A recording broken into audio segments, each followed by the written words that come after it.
Marcus Brennan stared at the notification glowing on his phone screen, the numbers refusing to change no matter how many times he blinked. Transaction alert, $47,322.18. Boston Children's Hospital. 4 years of medical debt erased in a single keystroke at 2:43 in the morning, while his daughter slept 30 feet away, her breath steady and careful like everything else about her 8-year-old life. He'd just used a stranger's credit card. A wealthy woman who had handed it to him like a punchline at a charity gala, her friends watching with the kind of amusement people reserve for entertainment they can afford. 24 hours, she'd said. Spend whatever you want. The way she'd emphasized want made it clear what she expected. Waste excess proof that people like him deserve their circumstances. She was watching the transactions right now. Marcus knew how banking apps worked, how the wealthy monitored their money with the same casual attention others gave to weather forecasts. She'd see the hospital payment and think fraud theft exactly what someone like her would assume about someone like him. But Marcus didn't care what Victoria Ashford thought. For the first time in 4 years, his daughter's medical care wouldn't be refused at the next appointment. The collection calls would stop. The credit damage might even begin to heal. 22 hours remained, and the pile of unpaid bills on his kitchen table hadn't gotten any smaller. 24 hours earlier, Victoria Ashford stood at the floor-to-ceiling windows of the Marriott Copley's 20th floor ballroom champagne flute, catching Boston's city lights in fractured gold. Below, traffic moved in predictable patterns through streets she'd navigated her entire life without ever really seeing them. Behind her, 200 people in formal wear circulated through the Hearts for Children gala writing checks that would cover the $500 minimum entry fee and not much more their charitable obligations fulfilled until the next social season demanded another appearance. The champagne was her fourth, or fifth. Victoria had stopped counting around the time she'd stopped feeling anything at all. She turned from the window, scanning the room with the practiced disinterest of someone who'd attended too many events exactly like this one. Kate Mercer caught her eye from across the room, raising her own glass in a gesture that could have meant anything. Solidarity, perhaps, or shared boredom. They'd known each other since prep school, which meant they knew each other's surfaces extremely well, and interiors not at all. The Vera Wang dress Victoria wore cost $8,000. The platinum bracelet circling her wrist had belonged to her grandmother. The emptiness inside her chest, where normal people apparently kept emotions, was free, though she'd tried for years to fill it with purchases that never quite did the job. 6 months ago, Brendan Crawford had handed back the engagement ring she'd spent 3 weeks pretending to be excited about. "You're like Ice Vic. I can't love someone who doesn't feel anything." She'd responded with the same cool composure that had defined their entire relationship and thanked him for his honesty and returned to her penthouse without shedding a single tear because tears required feeling something first. The realization that he was right had come later in the small hours when even champagne couldn't blur the edges. Victoria Ashford at 30 years old had never experienced anything resembling genuine emotion. Not love, not grief, not even anger. Just a smooth, glassy surface where turbulence should have been. She moved through the crowd with the kind of grace that came from a childhood of cotillions and country club dinners. The charity existed for pediatric literacy or cardiac care or something equally photogenic. Victoria couldn't quite remember, and it didn't really matter. These events weren't about the cause. They were about being seen, about maintaining position in a social ecosystem where absence required explanation and explanation suggested weakness. The registration table near the main entrance caught her attention only because of the commotion brewing there. A man stood at the edge of the carpet runner, clearly not dressed for the occasion, despite obvious effort. His shirt came from Goodwill or somewhere similar, the fabric too worn to hold a proper press. The jacket's zipper pull hung from a broken tab. His hands bore the particular roughness of manual labor, fingernails clean, but cuticles damaged by work that didn't involve computer keyboards or conference rooms. The registration volunteer, a woman whose own dress probably cost more than the man's entire month of expenses, leaned forward with practiced sympathy. "I'm so sorry, sir. There's a $500 minimum donation for entry." Her voice carried just far enough for nearby guests to pause their conversations. The man's face showed no embarrassment, no surprise, just a kind of weary acceptance that made Victoria's chest tighten in an unfamiliar way. He held a flyer in his hand, the glossy paper creased from being folded and unfolded multiple times. I understand. I thought the flyer said all are welcome. That's for volunteers. The woman explained, her discomfort growing as more people noticed the exchange. I'm afraid for guests, there is the minimum requirement. Victoria watched him stand there frozen in the particular paralysis of someone who'd hoped for one outcome and received another. The moment stretched awkward in public, and something inside Victoria stirred. Not sympathy exactly, and certainly not pity. Something more complicated, a desire to prove a point she couldn't quite articulate, even to herself. To demonstrate the vast distance between her world and his, to see what someone actually desperate would do with actual resources. Or maybe in the deepest part of herself, she rarely examined to feel something, anything, even if it was secondhand. She set her champagne on a passing waiter's tray and approached the registration table with the kind of purposeful stride that made people instinctively step aside. Kate's eyebrows lifted in question from across the room, but Victoria ignored her. Let me handle this. The registration volunteer looked relieved at the interruption. The man looked at Victoria with careful assessment, his expression going deliberately blank in the way people did when they'd learned not to show what they were thinking. Victoria withdrew her Platinum American Express from the Prada clutch that cost more than most people's monthly rent. The card felt substantial between her fingers, heavy with credit limits she'd never bothered to check because checking implied concern about hitting them. 24 hours. She slid the card across the table toward him. Spend whatever you want. Kate materialized at her elbow, fascination replacing boredom in her perfectly made-up features. Vic, what are you doing? The man stared at the card like it might bite him. You're serious? Victoria kept her voice level, loud enough for the growing audience of nearby guests to hear. Completely serious. Consider it a social experiment. 24 hours to live like the other half lives. Let's see what you do with opportunity. Someone behind her laughed, the sound carrying clear acknowledgement of the entertainment value. Another voice murmured something about Pretty Woman in Reverse, which sparked more amusement. Victoria felt the familiar warmth of being the center of attention, of performing generosity that cost her nothing emotionally, even if the monetary amount was theoretically unlimited. The man picked up the card. No thank you, no questions, no emotion crossing his carefully controlled face. He simply pocketed it, nodded once, and walked out through the marble lobby into the November cold. Kate gripped Victoria's arm. Girl, what the hell did you just do? Victoria reclaimed her champagne from a different waiter's tray. Proving a point. What point? That's what we'll find out. Victoria checked her phone, pulling up the banking app that would alert her to every transaction. The man had just stepped outside.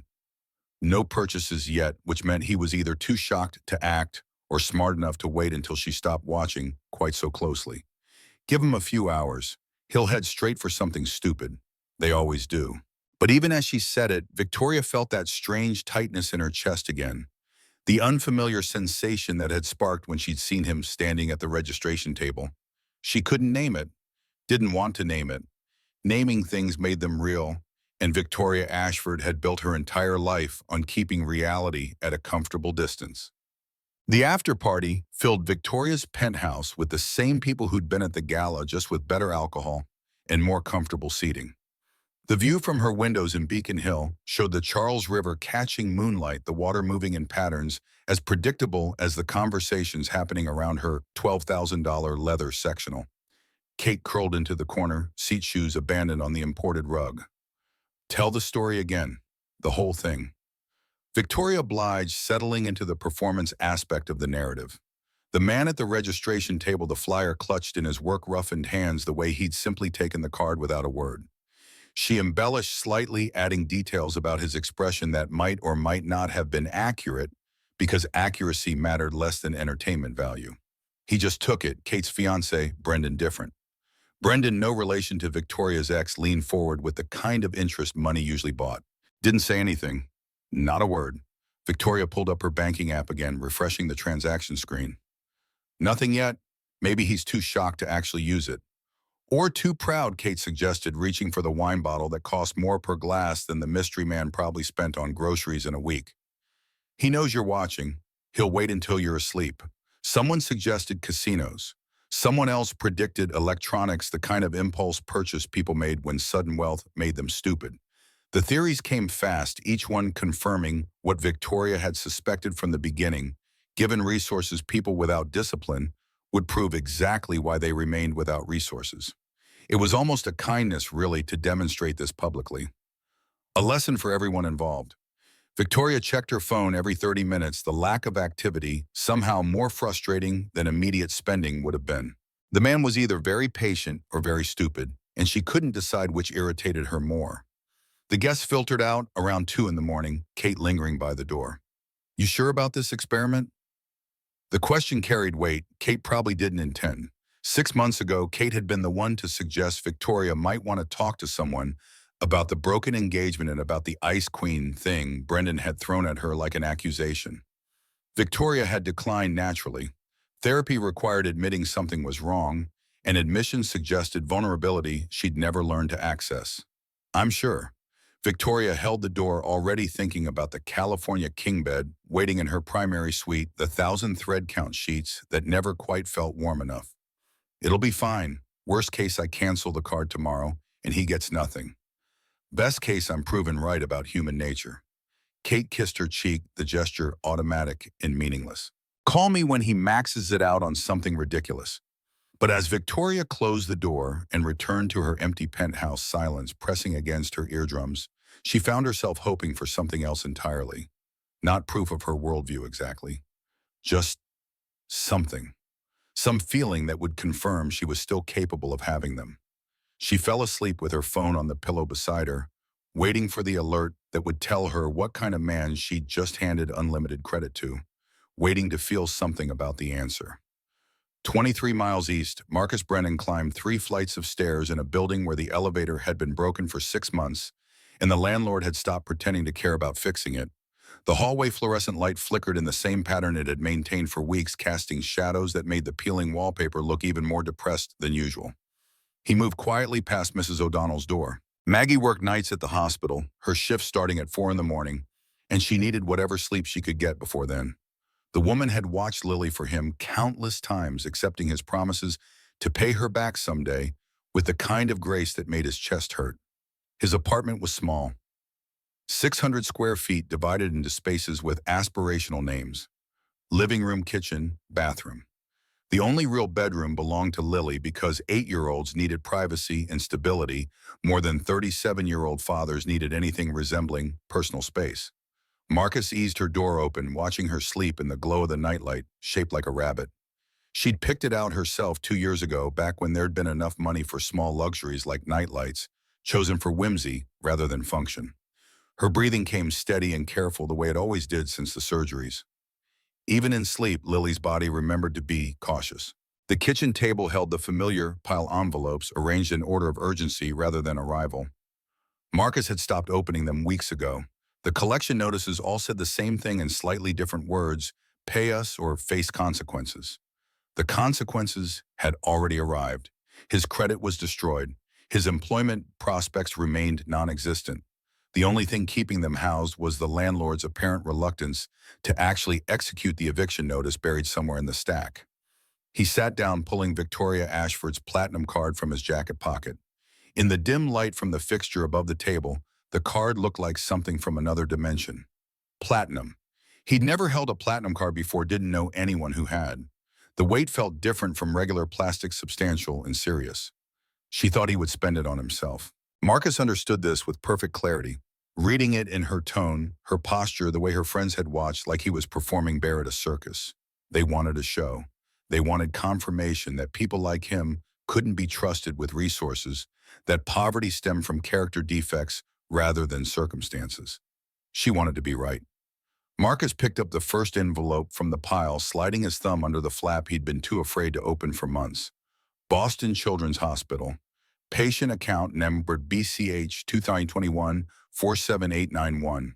Amount due 47-322-118. The number had grown from the original 38,000 through the mathematics of medical billing, interest compounding on debt that existed because his daughter's heart hadn't formed correctly in the womb, and fixing it cost more than most people earned in a year. The subsequent monitoring, the medications that kept her stable, The quarterly appointments with specialists who charge consultation fees that could feed a family for a month. All of it documented in the letter, all of it overdue, all of it threatening to interfere with Lily's next scheduled checkup in 6 weeks. Marcus thought about what Victoria Ashford would see when she checked her account in the morning. Thought about her sitting in whatever expensive apartment, overlooked whatever expensive view watching the notification appear, and feeling vindicated in every assumption she'd made about him. Let her think what she wanted. He had 24 hours and a daughter who needed medications that cost more than his monthly income from the handyman jobs that barely kept them fed. He opened his laptop, the 7-year-old machine, taking its time to boot up. The battery had died 2 years ago, the power cord held together with electrical tape he'd stolen from a job site. The screen flickered twice before stabilizing, and Marcus navigated to the Boston Children's Hospital patient portal with fingers that suddenly wouldn't stop shaking. The payment screen loaded slowly, each field a reminder of everything he owed and couldn't pay. Account number, amount due, payment method. His cursor hovered over the credit card number field for a full minute while he talked himself through the decision again. This wasn't his money. It was her money, her joke, her social experiment designed to prove people like him were irresponsible with opportunity. Using it for Lily's hospital bills felt justified because medical debt was systemic cruelty, because no child should go without care due to cost, because Sarah would have wanted him to do whatever it took to keep their daughter healthy. But it still felt like theft, like crossing a line he couldn't uncross. Marcus entered the card number. Expiration date, security code, billing address. He left blank because he didn't know Victoria Ashford's address and didn't want to. The confirmation screen appeared. Are you sure you want to process this payment? He thought about Lily sleeping in the next room, her nightlight rabbit keeping watch. Thought about Sarah dying on an operating table 4 years ago while surgeons tried to repair the same heart defect in a second surgery that should have been routine. Thought about everything he'd lost and everything he still had to lose if he let pride dictate decisions about his daughter's health. Marcus clicked submit payment. The screen processed a loading circle spinning for what felt like hours, but was probably seconds. Then payment successful. Thank you for your payment. Your account balance is now zero. For the first time in 4 years, Lily's medical care was paid in full. The next appointment wouldn't be refused. The collection calls would stop. They could breathe. Marcus put his head in his hands and let himself break down at the kitchen table silent, so he wouldn't wake Lily, shoulders shaking with something that might have been relief, or might have been grief, or might have been the specific exhaustion of a man who'd been fighting too long with too little. When he could breathe again, he looked at the remaining envelopes. 21 hours left, and rent was still 3 months overdue. Victoria woke to her phone buzzing at 7:15, the notification cutting through the champagne fog that made her head feel packed with cotton. She almost dismissed it without looking, assuming promotional email or calendar reminder, something that could wait until after coffee and the aspirin she kept in industrial quantities in her bathroom cabinet. But something made her tap the alert. Curiosity maybe, or the lingering awareness of the experiment she'd started the night before. Transaction alert, $47,322.18. Boston Children's Hospital. Victoria sat up so fast her vision swam. She read the notification again, certain she was misunderstanding something fundamental about the numbers on her screen. $47,000. To a children's hospital. Processed at 2:43 in the morning while she slept in her riverside apartment, surrounded by friends who joked about casinos and luxury cars. Her fingers moved through the banking app on autopilot, pulling up transaction details. The payment cleared legitimate, traceable to an actual hospital billing department with an account number and patient reference. Not fraud, not a scam, an actual hospital bill for actual medical services, which meant the man from the gala had a sick child. Victoria's stomach dropped in a way she'd never experienced before, physical sensation accompanying realization. She'd handed her credit card to a desperate father as entertainment, had made him the subject of speculation and jokes, while his daughter, because Children's Hospital suggested daughter or son, a small person who needed expensive care, required tens of thousands of dollars in medical intervention. She checked for other transactions, needing to see what else he'd done, what other choices he'd made in the hours since walking out of the Marriott with her Platinum Amex. The list populated slowly, each entry another small earthquake in the foundation she'd built her worldview on. Bay Property Management, $4,650. Eversource Energy, $847.32. CVS Pharmacy, $186. Star Market, $287.45. Not a single luxury. Not one frivolous purchase or impulse decision. Just bills the kind that arrived in mailboxes and piled up when income couldn't stretch to cover them. Rent multiple months, overdue utilities, threatened with disconnection medications that cost more than some people's car payments. Victoria pulled up Google with hands she couldn't quite keep steady. She typed what costs $47,000 at Children's Hospital. The results made her chest tighten harder. Cardiac surgery, cancer treatment, chronic illness management, the kind of medical interventions that arrive when something was seriously permanently wrong with a child, when parents mortgaged everything they owned and it still wasn't enough. She thought about the man's face at the registration table, the careful blankness when the volunteer turned him away. Not embarrassment, resignation. The expression of someone who'd been denied entry to so many places that one more rejection barely registered. He had a sick child, hospital debt that would follow him for decades, and she'd given him her credit card like it was a party trick, then gone home to laugh about it, the friends who'd speculated on what trashy purchase he'd make first. Victoria set her phone down and stared at her bedroom ceiling, at the crown molding that had been installed when the building was new in 1890 and maintained by people whose annual salaries were probably less than her monthly trust fund distribution. For the first time since Brendan Crawford had called her Ice Victoria, Ashford felt something real crack open in her chest. It felt like shame. More transactions appeared throughout the morning as Victoria sat at her kitchen island, pretending to drink coffee she couldn't taste. Each notification arrived like accusation grocery store pharmacy, again a payment to what looked like a medical supply company.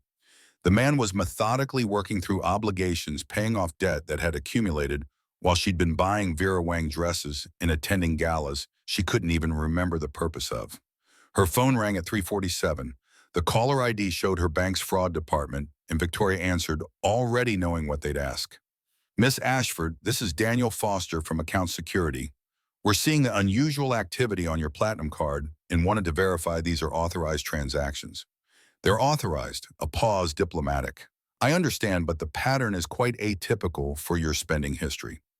Large payments to a hospital, a property management company in Dorchester, various utilities. It appears someone may be using your card for bill payments rather than traditional purchases. Are you certain this isn't fraudulent activity?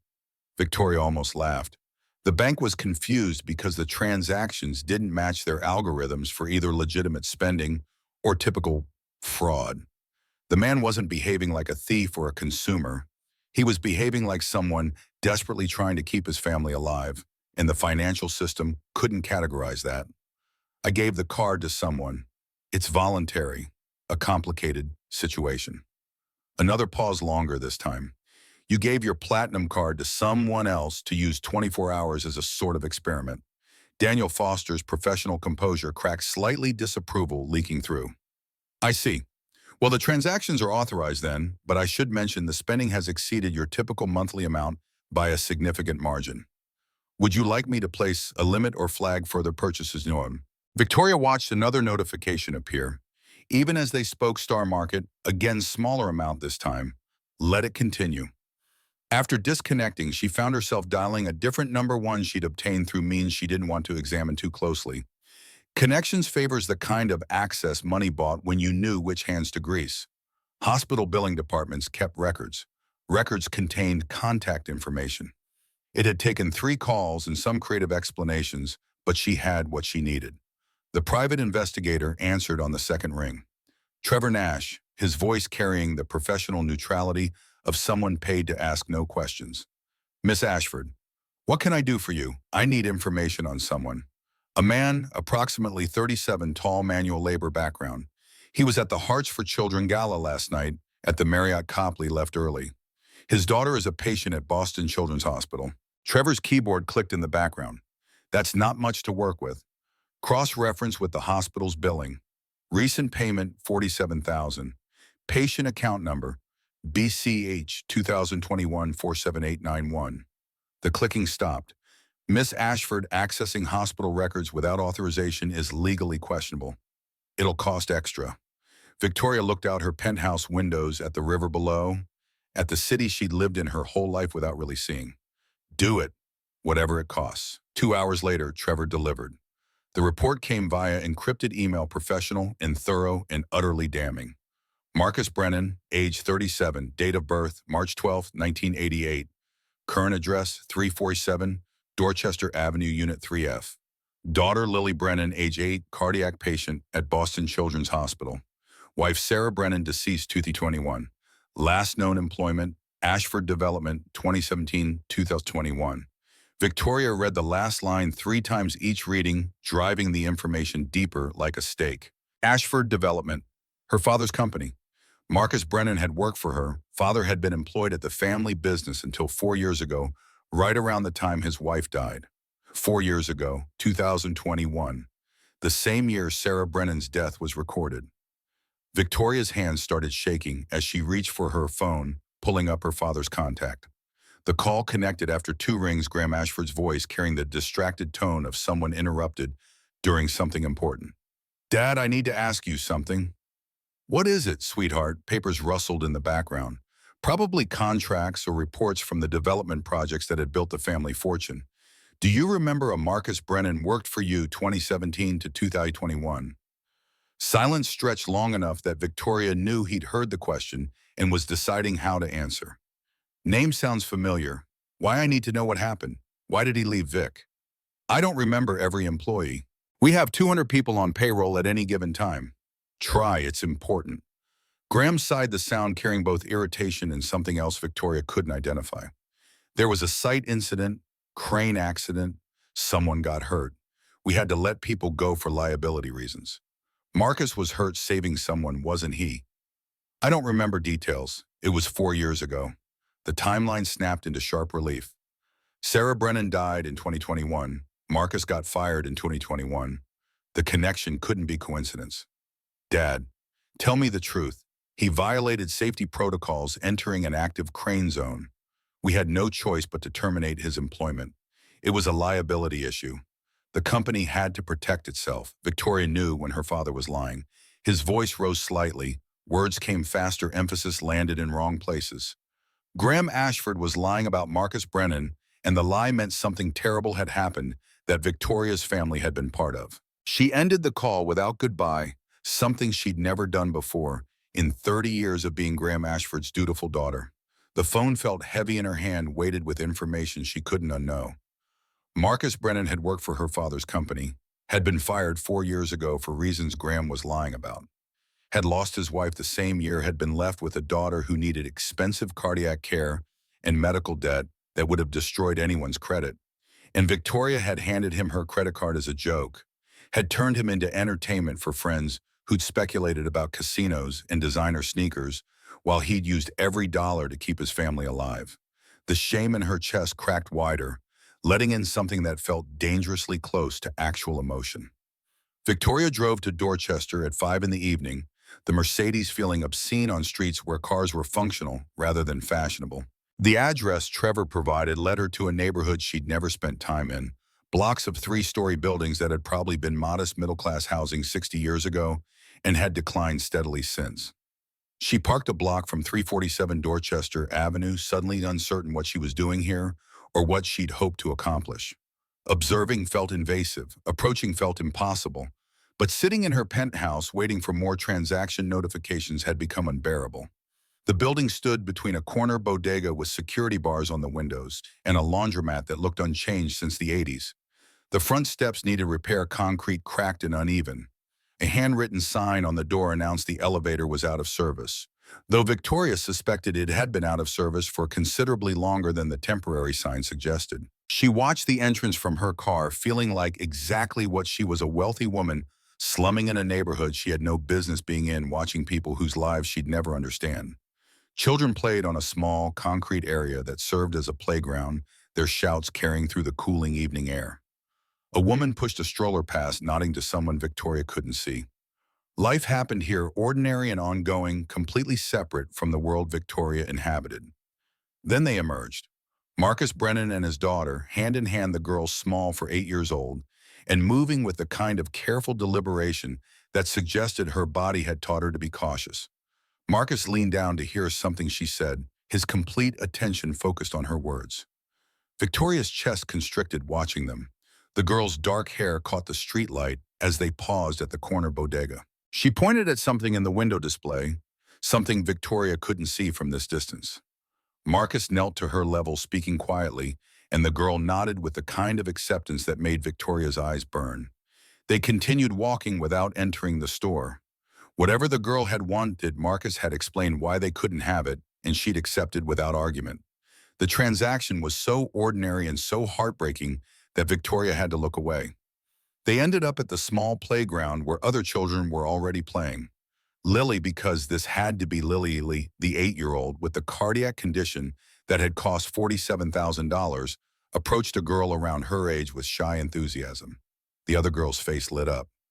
"Lily, you're here, hi Mia. My daddy paid the hospital." Lily's voice carried clear and proud, advertising the payment Victoria had enabled through her credit card experiment. Marcus pushed Lily gently on the swing set, careful not to let her go too high. A woman Victoria assumed was Mia's mother approached him with warm familiarity. "That's wonderful, Marcus. We've been praying for you." "Thank you, Rachel. It means a lot." His voice carried genuine gratitude, the kind that came from accepting help without shame. "You still coming to the food pantry Wednesday?" "Yeah, if you're still offering rides, always."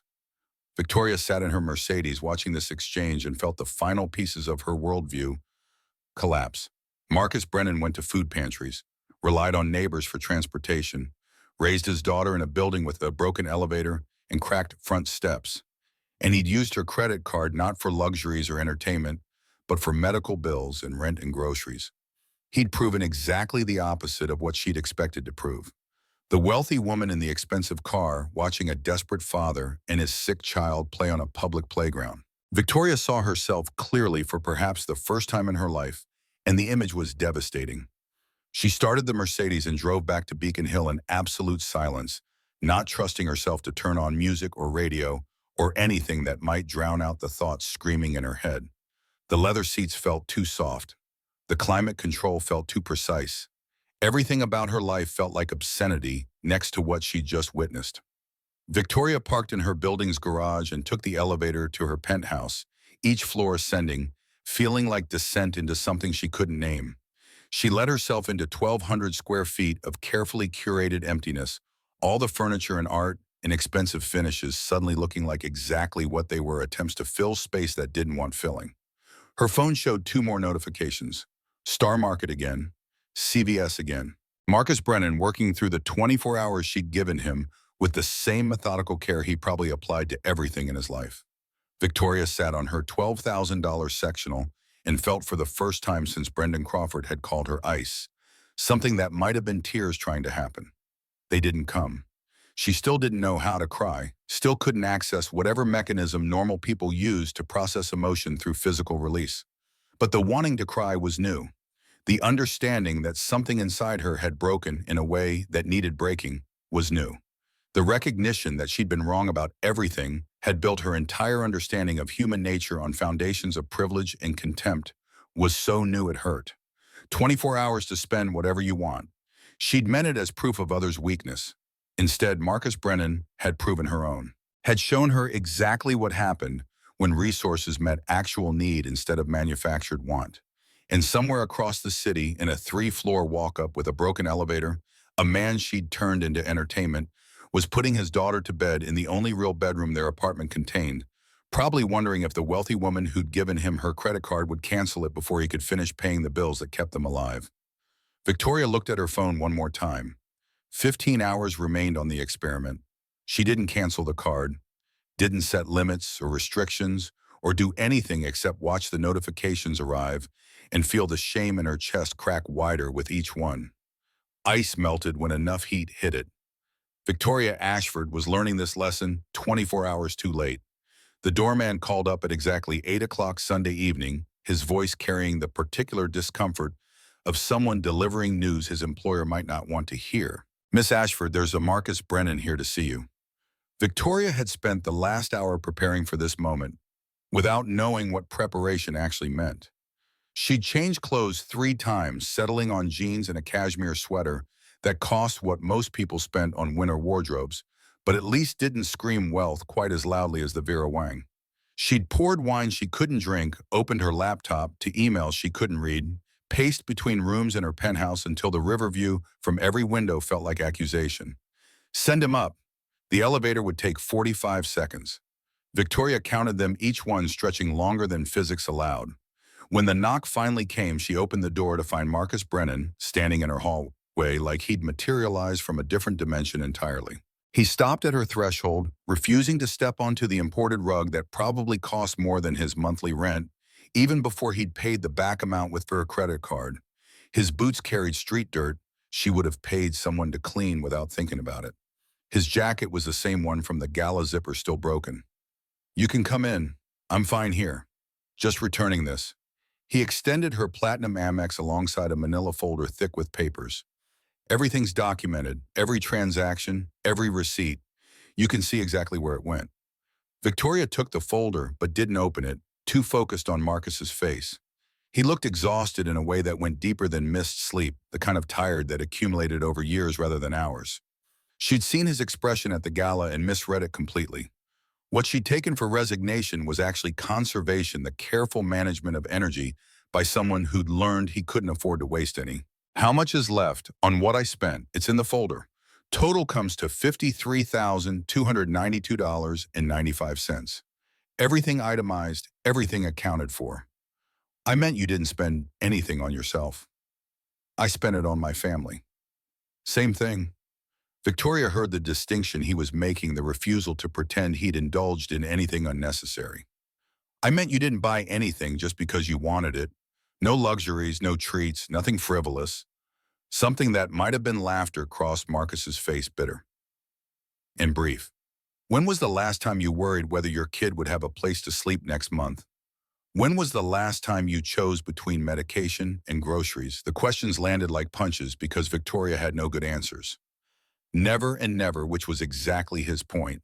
Frivolous isn't something I have room for. He turned toward the elevator, conversation apparently finished. Wait. Victoria's voice stopped him halfway across the threshold. She hadn't planned what to say next, hadn't scripted this confrontation, and words came out raw and unfiltered in ways she'd spent 30 years learning to avoid. I know you worked for my father. Marcus went very still, tension visible in his shoulders. You investigated me. I needed to understand. Understand why the poor man didn't buy a TV, why he didn't prove you right about people like him, wasting money on stupid things.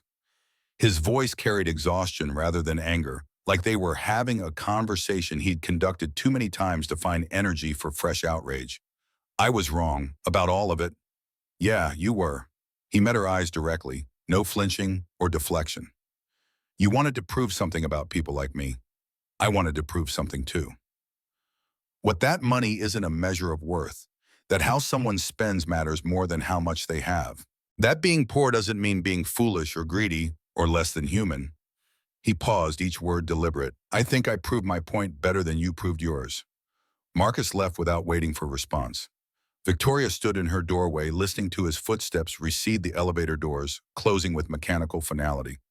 When she finally looked at the folder he'd left behind, her hands were shaking. The folder sat unopened on her coffee table for 3 days. Victoria circled it like dangerous object, approaching and retreating, finding reasons to be in different rooms where she wouldn't have to acknowledge its presence. Kate called twice, asking about the experiment's outcome. Victoria let both calls go to voicemail. Thursday morning, she finally opened it, the contents spilling across imported marble in damning detail. Boston Children's Hospital payment confirmation showing Lily Brennan's account brought to zero balance. Bay Property Management receipt documenting rent arrears, cleared eviction notice withdrawn. Eversource Energy restoration. Notice service continuing. CVS Pharmacy medication refill approvals for cardiac prescriptions Victoria couldn't pronounce. Star Market grocery receipts listing eggs, bread, milk, vegetables, chicken breast, nothing pre-prepared, nothing convenient, just raw ingredients for someone who cooked from necessity rather than hobby. At the bottom, printed on regular copy paper from a machine that left streaks, was a photograph. The girl from the playground, dark hair and careful smile posture, suggesting she'd learned to hold herself with caution. On the back in handwriting that showed the particular care of someone writing something important. Her name is Lily. She's 8. Her mother died during her second heart surgery. Thank you for helping keep her father out of medical debt long enough to watch her grow up. Victoria read the note until the words blurred. Lily's mother had died during heart surgery. The same surgery meant to save Lily's life had killed Sarah Brennan, and Marcus had spent 4 years living with that arithmetic. Wife lost trying to save daughter, then job lost trying to save co-worker, then 4 years drowning in debt from both losses. And Victoria had turned him into entertainment, had laughed with friends about what frivolous purchase the poor man would make first, had set up the entire experiment to confirm biases that felt obscene now in daylight. She called Kate at 2 in the morning when the shame finally overwhelmed whatever pride had been keeping her silent. Kate answered with sleep-rough confusion. Vic, you okay? No, I'm not okay. The admission came easier than expected, like confessing to something she'd known for a while but hadn't wanted to name. What happened? The man from the gala, Marcus. He has a daughter who's sick, had a wife who died 4 years ago. He was fired from Dad's company the same year. And I gave him my credit card like it was a joke. She heard her voice crack unfamiliar territory. Kate, I made him entertainment for us. We laughed about what stupid thing he'd buy. What did he buy? Hospital bills, rent to avoid eviction, utilities to keep electricity on, medicine for his daughter, groceries, nothing else. Not one single thing for himself. Silence stretched while Kate processed. That's not what we expected. Victoria laughed, the sound harsh even to her own ears. No, it's not. He used every dollar to survive, and I was supposed to feel superior when he spent it on something I could mock. What are you going to do? I don't know. Victoria looked at Lily's photo still sitting on her coffee table, the handwritten note visible beneath. I don't know how to fix this. Maybe you can't fix it. Maybe you just have to do better going forward. The suggestion hung between them, simple and impossible. Victoria had spent 30 years doing exactly what her social class expected, maintaining appearances and keeping emotions at arm's length and never questioning the assumptions that made her life comfortable. Doing better meant dismantling foundations she'd built her entire identity on. After they disconnected, Victoria sat in her penthouse darkness and let herself feel the full weight of what she'd done.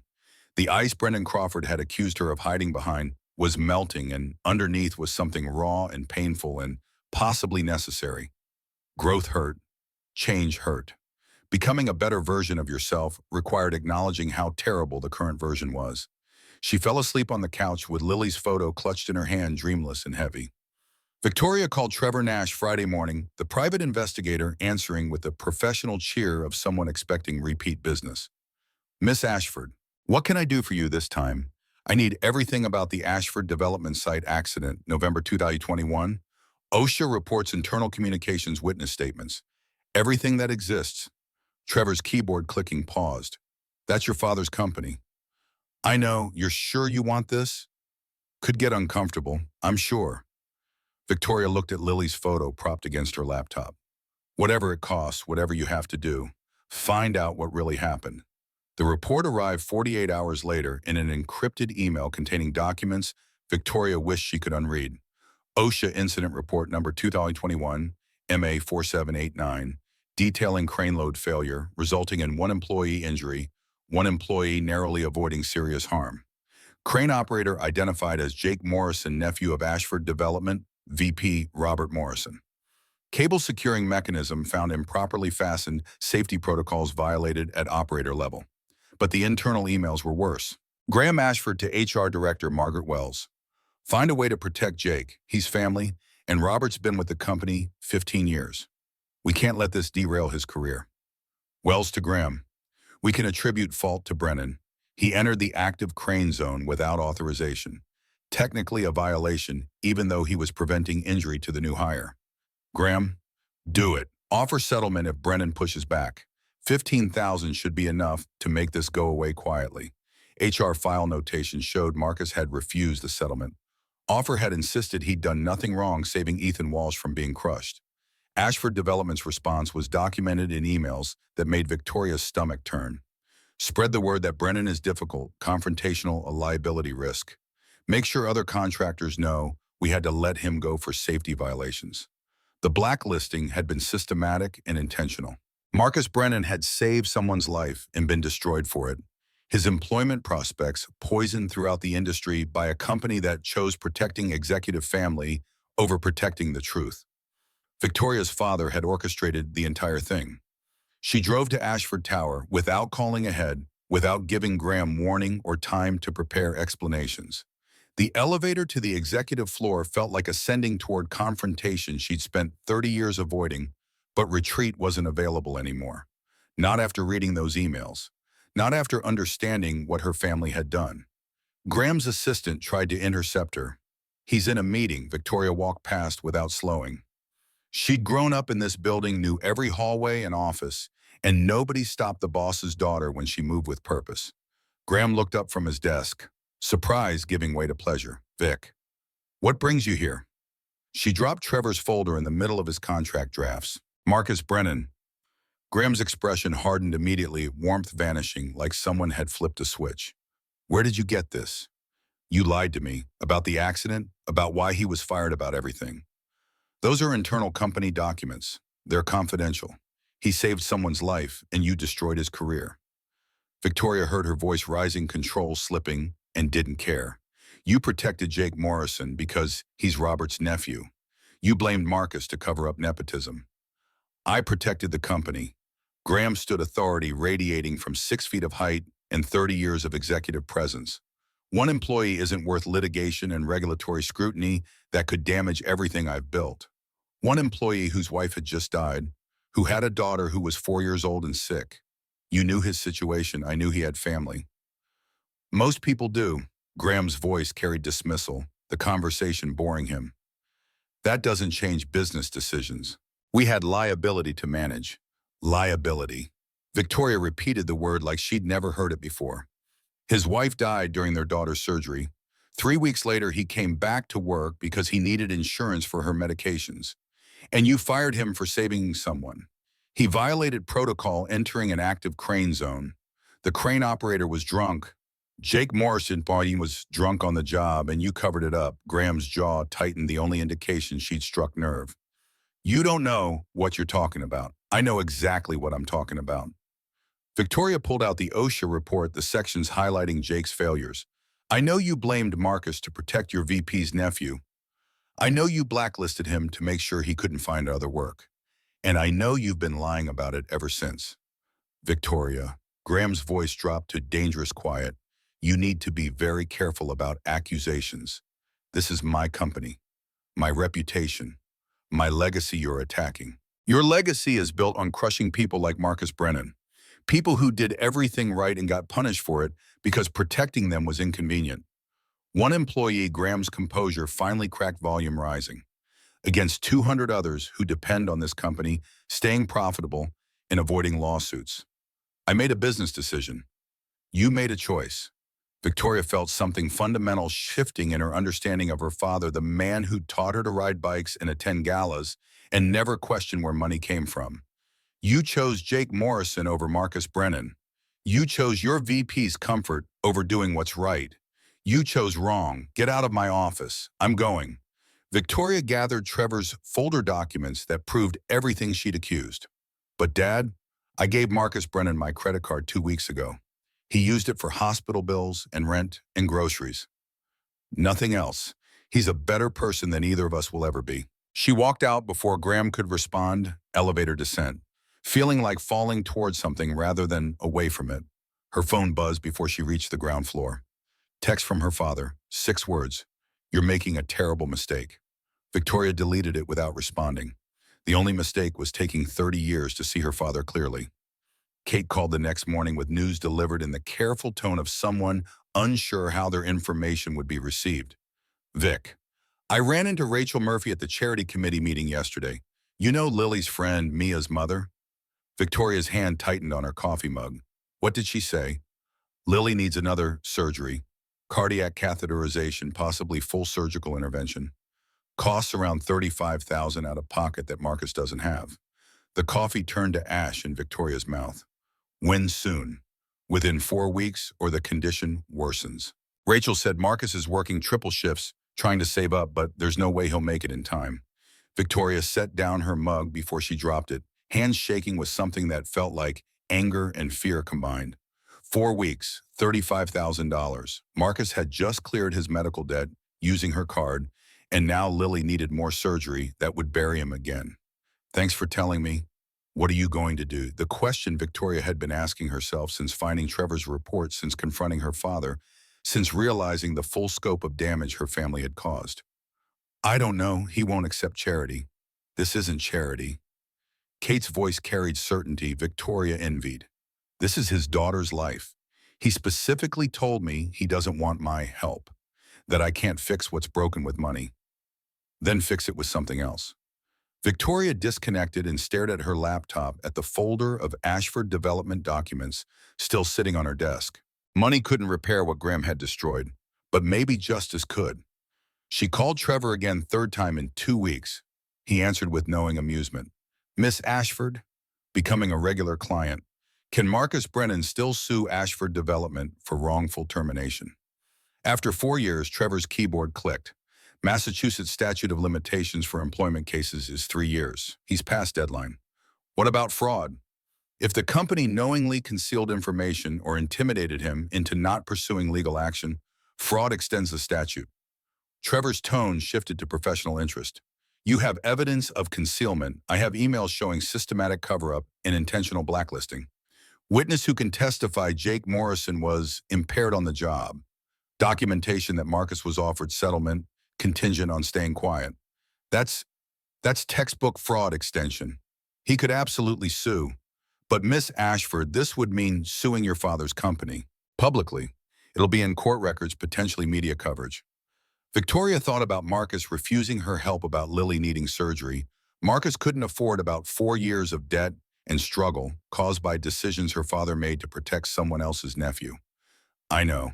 Find me the best labor attorney in Boston, someone who'll take this on contingency. Trevor was quiet for a moment. You're sure about this? I've never been more sure of anything. Within 6 hours, Victoria had contact information for Eleanor Whitfield, labor attorney, with a reputation for taking on powerful companies and winning. Their meeting was scheduled for Monday morning, neutral coffee shop in South End, where neither of them would be recognized. Eleanor arrived early, woman in her mid-40s with gray-streaked hair and eyes that cataloged everything. Miss Ashford, interesting case you're proposing. Victoria slid the folder across the table. Everything's documented. The accident, the cover-up, the blacklisting. Marcus Brennan was wrongfully terminated and systematically prevented from finding other work. Eleanor read through the documents with professional speed expression, never changing. This is solid, really solid, but there's a complication. What complication? Statute of limitations expired last year. Unless we can prove active fraud that prevented him from suing earlier. She tapped the emails. These help, but we'd need Brennan himself to testify about the settlement offer and how it was presented as his only option. We'd need him to be the plaintiff. That's the problem. Victoria wrapped both hands around her coffee for warmth that wasn't coming. He doesn't want my help. Specifically told me not to try fixing this with money. This isn't about money. Eleanor's voice carried conviction from years of litigation. This is about justice, about holding a company accountable for destroying a man's livelihood to protect political relationships. That's what I do. He still has to agree to be plaintiff, and he won't talk to me. Then find someone who can talk to him. Eleanor closed the folder. But Miss Ashford, you understand that if we pursue this, your father's company faces significant liability. We're talking hundreds of thousands in damages, possibly more with punitive awards. Public exposure of the cover-up. Federal regulatory attention. This will damage your family. Victoria thought about Lily needing surgery, about Marcus working triple shifts at jobs that probably paid minimum wage, about 4 years of watching his daughter be careful with her body because proper medical care was too expensive to access. My family damaged him first. This is just evening the score. Victoria drove to Dorchester Thursday evening without calling ahead, knowing Marcus would refuse if she gave warning. The 3 flights of stairs in his building felt steeper than they should have, each step an opportunity to turn back that she didn't take. She knocked on Unit 3F and waited, hearing movement inside before the door opened. Marcus filled the doorway, surprise giving way to something harder. What are you doing here? I need to talk to you. I'm busy. A child's voice carried from inside the apartment. Daddy, who is it? Someone from work, sweetheart. I'll be right there. Marcus stepped into the hallway, pulling the door mostly closed behind him. Say what you need to say. I know about Lily's surgery. Victoria watched his jaw tighten. The cardiac catheterization. 35,000 you don't have with 4 weeks to come up with it. How do you know about that? It doesn't matter. I want to help. I already told you I don't need your help. Not charity. Victoria pulled out Eleanor's business card. Justice, you were wrongfully terminated from Ashford Development. The statute of limitations can be extended because my father committed fraud trying to cover it up. You can sue and you'll win. Marcus looked at the card without taking it. My case is 4 years old. Fraud extends the deadline. My father covered up Jake Morrison's negligence, offered you settlement to stay quiet, blacklisted you throughout the industry, all documented in emails I have copies of. He paused. You'd work with Eleanor Whitfield on contingency. She only gets paid if you win. And Marcus, you will win. How long would a lawsuit take? Usually 6 to 12 months.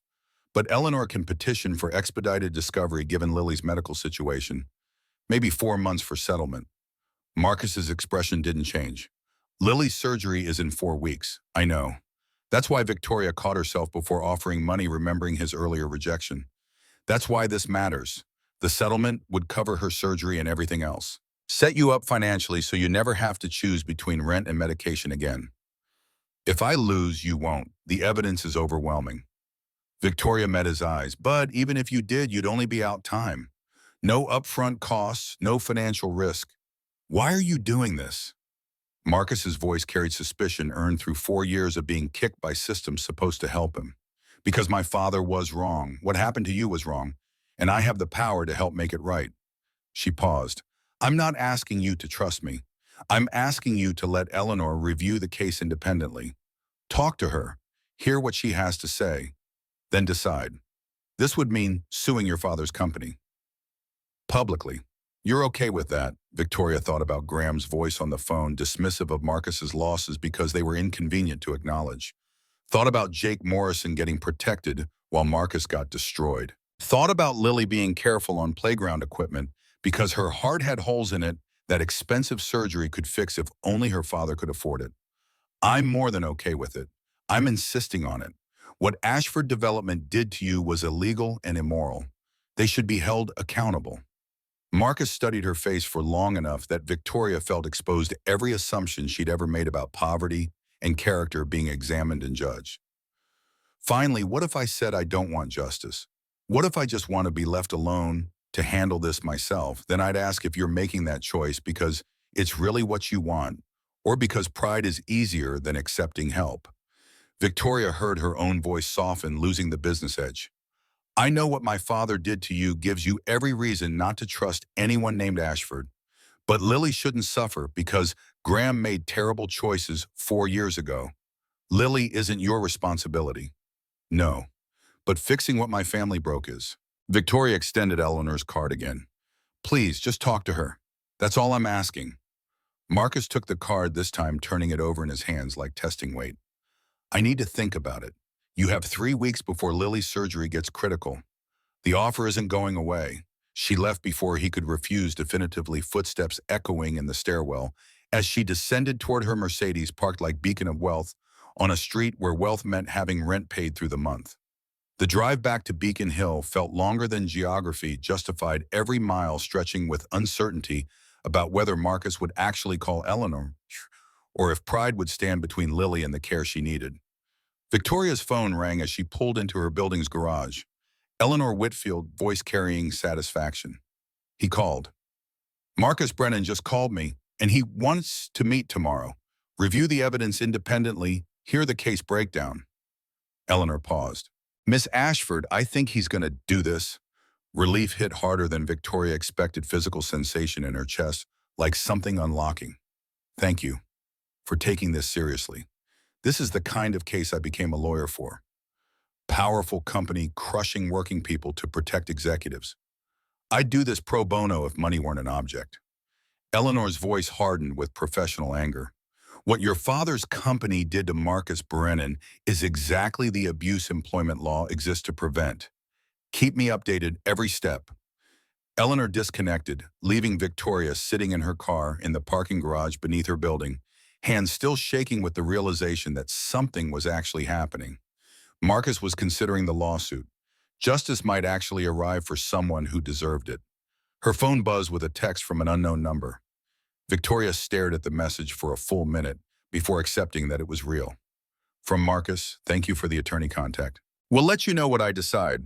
She typed and deleted 3 responses before settling on simple acknowledgement. Good luck with the meeting. The reply came immediately. This doesn't mean I trust you. Victoria smiled despite everything. I know. You shouldn't. But maybe someday you won't have to.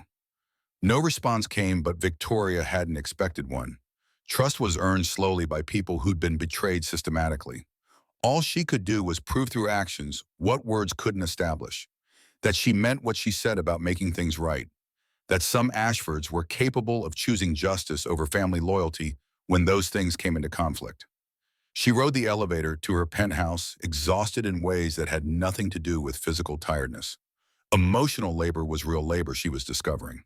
Dismantling the assumptions that had structured her entire worldview required constant effort, constant vigilance against defaulting to comfortable prejudices. The penthouse felt emptier than usual. All the expensive furniture suddenly looking like what it was. Compensation for absence of actual human connection. Victoria changed into sweats worth more than most people's weekly groceries and curled up on her sectional with Lily's photo still sitting on the coffee table. Her name is Lily. She's 8. Her mother died during her second heart surgery. Victoria read the note again, the handwriting showing how carefully Marcus had formed each letter. He'd wanted her to understand that Lily was an abstract charity case or social experiment. She was a real child who'd lost her mother and might lose her health if her father couldn't afford the care she needed. And maybe if Eleanor was as good as her reputation suggested, if the evidence was as solid as it appeared, if Marcus actually went through with the lawsuit, instead of letting pride override practicality, maybe Lily would get the surgery she needed on a timeline that didn't depend on her father working himself to death.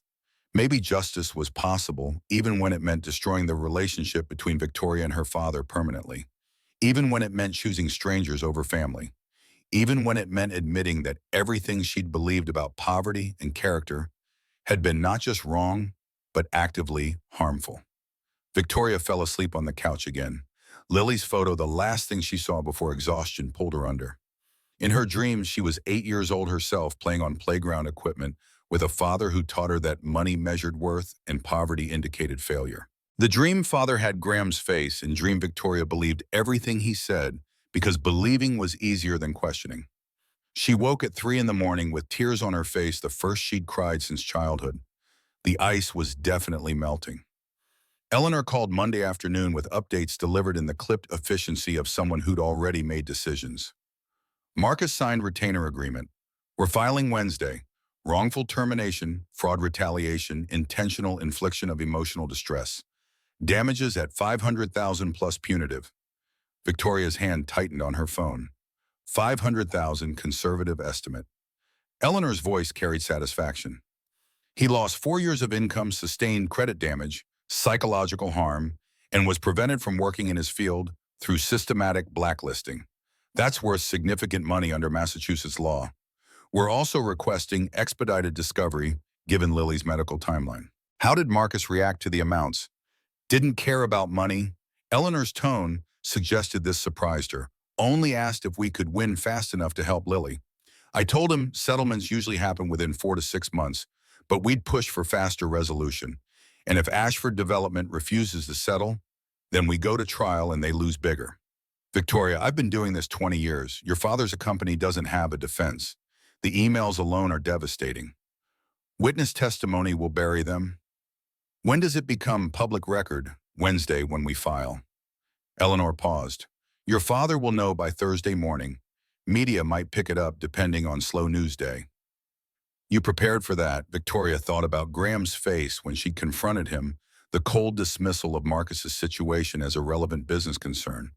Thought about 30 years of being Graham Ashford's daughter, of trusting his judgment, and assuming his decisions came from wisdom rather than expedience. I'm prepared. Do what needs to be done.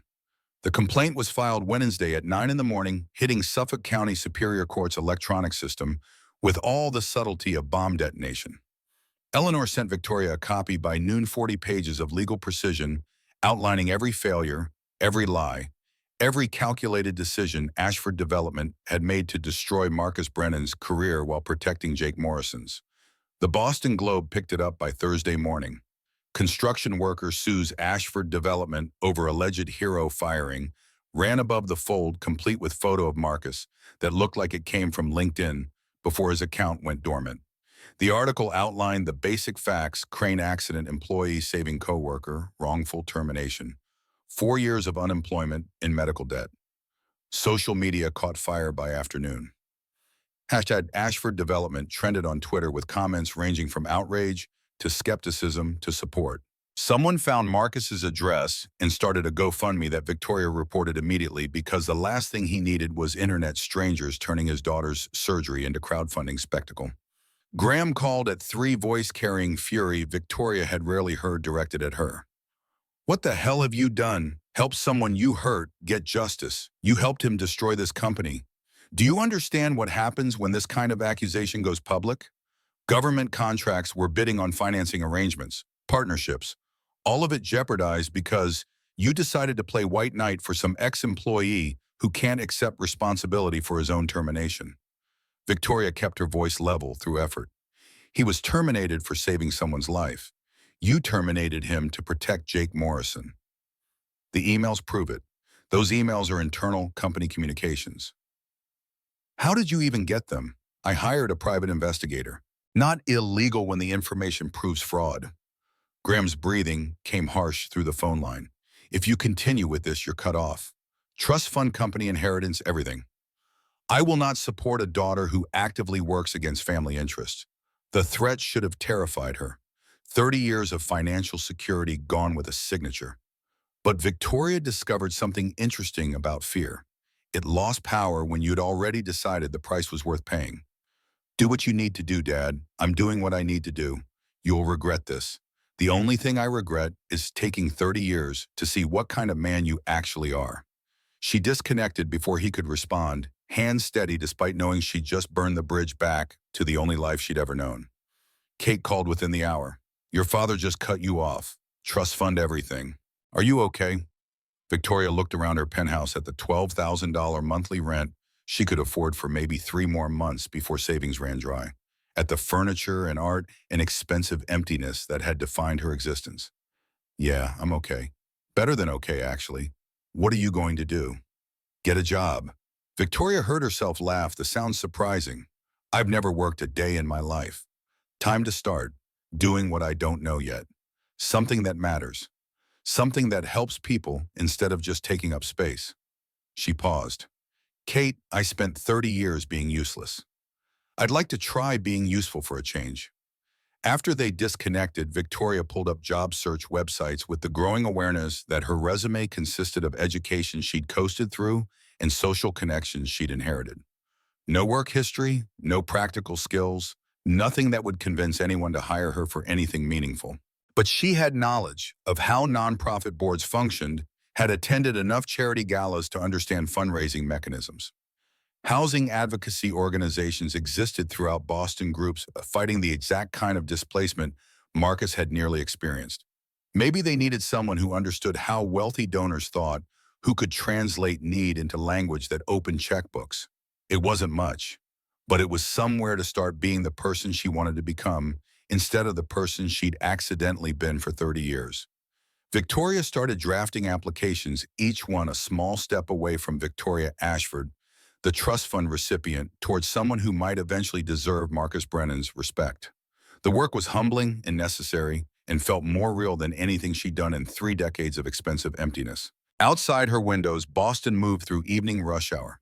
Millions of people heading home from jobs that mattered and didn't matter, supporting families and paying bills and making choices about medication versus groceries that Victoria was only beginning to understand.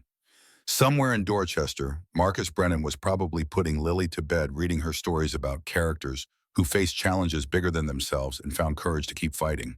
And maybe if Eleanor was as good as her reputation suggested, maybe Marcus would win the settlement that let him stop fighting quite so hard.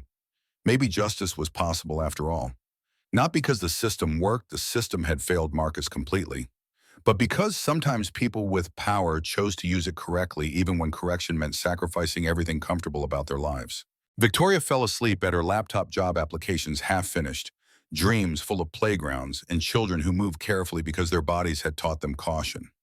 When she woke at dawn, her neck hurt from the awkward position, and her first thought was that she needed coffee. Her second thought was that Marcus Brennan had survived 4 years of this uncertainty, and she could survive however long it took to become someone worthy of the second chance she'd been given to make things right. The ice was completely melted now. What remained was harder, sharper, more painful, but infinitely more real. Victoria Ashford was learning what it felt like to be human instead of monument to accumulated wealth. The education was expensive in ways that had nothing to do with money. She wouldn't have traded it for anything. Marcus sat at the corner of O'Brien's bar. Tuesday night, the retainer agreement Eleanor had sent, still unsigned on his phone finger, hovering over the digital signature line. The pub smelled like decades of spilled beer and fried food, comfortable in the way only neighborhood establishments could be. Patty Sullivan worked the taps with the efficiency of 20 years behind the same bar gray, threading through red hair that had once matched the Irish flag he kept mounted above the whiskey shelf. The older man slid a Guinness across polished wood without being asked. "You look like a man with a decision to make," something like that. Marcus stared at the foam, settling dark to light in gradual transition. He'd been staring at things a lot lately without actually seeing them as mine elsewhere, even when his body occupied space. This about the lawsuit. Patty leaned against the bar, giving Marcus his full attention in the way that meant the conversation mattered. Kate mentioned something to Rachel about lawyers and Ashford development. Word travels fast. Small community. We look out for each other. Patty pulled a rag from his back pocket, wiping down already clean surface in the perpetual motion of bartenders everywhere. "You gonna do it, I don't know." Marcus took a drink, the bitter familiar on his tongue. 4 years I've managed on my own. Asking for help now feels like admitting I can't handle my own life. You've been handling your life, Ahti. Patty's voice carried the particular certainty of someone who'd watched Marcus struggle and survive. Working 3 jobs, keeping Lily fed and housed and medicated. You've been handling more than most people could. But that doesn't mean you have to handle everything alone forever. This is different. This is Victoria Ashford giving me a way to sue her own father's company. Taking money that comes from destroying someone else, even if they deserve it. You saved Ethan Walsh's life and got fired for it. Patty's jaw tightened with old anger. Jake Morrison was drunk on the jaw and got protected because he's somebody's nephew. There's no moral ambiguity here, Marcus. You got screwed. Lawsuit doesn't make you weak or greedy. Makes you someone finally holding powerful people accountable. Marcus rotated the glass between his palms, condensation cold against his skin. Lily's surgery is in 4 weeks. If I sue and it takes months to settle, she doesn't get help when she needs it. And if you don't sue, you work yourself to death trying to save $35,000 in a month, which isn't possible, and she doesn't get surgery at all. Patty met his eyes. "I know you, Marcus. Known you since you were 22 years old and just married Sarah. You're the best man I know. But you got one problem that's going to hurt that little girl if you don't fix it." "What problem?" "You're too stubborn to accept help, even when refusing it means people you love suffer." Patty pulled 2 shot glasses from beneath the bar, pouring Jameson into both. "Pride isn't a sin, Marcus, but letting it stand between your daughter and medical care she needs. That crosses a line. This isn't pride." Marcus heard defensiveness in his own voice and hated it. This is about not being someone's charity case, not being the poor man they parade around to feel good about themselves. Is Victoria Ashford parading you around, or is she trying to fix damage her father caused? Patty pushed 1 shot toward Marcus. From what Kate says, the woman got herself cut off from her trust fund over this. Lost her inheritance. Her father's not speaking to her. That sound like someone using you for entertainment? The information hit harder than Marcus expected. Victoria had lost her money defending his right to sue. The same Victoria who'd handed him her credit card at a gala like it was party trick. None of it made sense with the assumptions he'd built about wealthy people and their motivations. Why would she do that? Maybe because watching you use her card for hospital bills instead of TV showed her something about herself she needed to see. Patty lifted his shot glass. Maybe because some people are capable of growth when confronted with how wrong they've been. Maybe because she's trying to become someone better than who she was. They drank in silence, whiskey burning down Marcus's throat. Across the bar, someone started a game of darts, the thunk of metal on cork, rhythmic and ordinary. This was his neighborhood, his people, the community that had kept him and Lily afloat when everything else tried to drown them. And they were all telling him the same thing: accept the help file, the lawsuit, let someone else carry weight for once. Sarah would want me to do this. Marcus spoke quietly, admission rather than question. Sarah would tell you to stop being a stubborn jackass and take care of your daughter. Patty's voice gentled. She'd tell you that knowing when to accept help isn't weakness. It's strength. A real man knows when he can't do everything alone, and he's brave enough to admit it. The words settled into Marcus's chest, finding home in the space where Sarah's voice used to live. She would have said exactly that, probably with more profanity, and definitely with the particular look that meant she loved him, but thought he was being an idiot about something important. One of the taps started leaking small drip that would waste gallons over days if left unattended. Marcus noticed it before Patty did, trained eye, catching the water beating on polished metal. Your number 3 is leaking, damn thing. Been acting up for weeks. Patty grabbed a wrench from beneath the bar, then paused. You know anything about fixing tap lines, might? Marcus came around the bar, examining the connection where liquid escaped. Looks like your washer's worn out and the compression fitting's loose. You got spare parts cabinet under the register. Marcus found replacement washers and a better wrench, the familiar work settling his mind in ways conversation couldn't. His hands knew this language, the specific tightness of properly sealed connections, the way water pressure tested every weak point. He shut off the line, replaced the washer, tightened the fitting with precise force that came from years of experience. The leak stopped. Water flowed clean when he tested it, no waste, no drip. There you go. $200 if you'd called a plumber. Patty clapped his shoulder. That's why I keep you around. Well, that and you're better company than most of my paying customers. Marcus cleaned his hands on the bar rag, muscle memory from 1,000 similar repairs. This was who he was, someone who fixed things, who made broken systems functional again. Maybe that's what the lawsuit was too, fixing a system that had broken him, making it functional for the next person who got crushed by powerful people protecting their own. I'm gonna do it. The decision arrived fully formed, no more uncertainty. I'm gonna sue Ashford Development, and I'm gonna win, and I'm gonna use the money to make sure Lily gets every surgery she needs for the rest of her life. About damn time. Patty poured another round. To justice. Better late than never. They drank to that, and Marcus pulled out his phone, opened Eleanor's email, and signed the retainer agreement with a finger that no longer hesitated. The digital signature processed confirmation appearing on screen. He was officially a plaintiff, now committed to confrontation with the company that had destroyed him. His phone buzzed immediately. Eleanor must have had alerts set up. Text appeared, received your signature. Filing tomorrow morning. Get ready. This is going to be public and possibly ugly. But we're going to win. Marcus typed back, I'm ready, then added, thank you for taking this on. Eleanor's response came fast. Thank you for having courage to hold them accountable. See you after filing. Marcus pocketed his phone and finished his Guinness, the ordinary sounds of the pub wrapping around him like comfort. Tomorrow the lawsuit would be public record. Tomorrow Graham Ashford would know his former employee was coming for him with evidence and legal representation and 4 years of righteous anger. Tomorrow everything changed. But tonight Marcus sat in his neighborhood bar with his oldest friend and felt something he hadn't experienced in years. Hope that the system might actually work, that justice might actually arrive, that powerful people might actually face consequences for crushing those beneath them. It was a good feeling. Unfamiliar, fragile, but good. The settlement meeting happened 3 weeks later in a conference room Victoria had never seen before, neutral territory at Eleanor's law office in downtown Boston. The timing was deliberate, 1 week before Lily's scheduled surgery pressure point, designed to remind Ashford Development exactly what was at stake. Victoria arrived early, sitting in the reception area and watching Marcus enter with Eleanor 10 minutes later. He looked different somehow, not physically changed, but carrying himself with the particular posture of someone who'd decided to stop apologizing for existing. Their eyes met across the waiting room. He nodded once acknowledgement without warmth. She'd take it. Warmth required trust, and trust required time Marcus didn't owe her.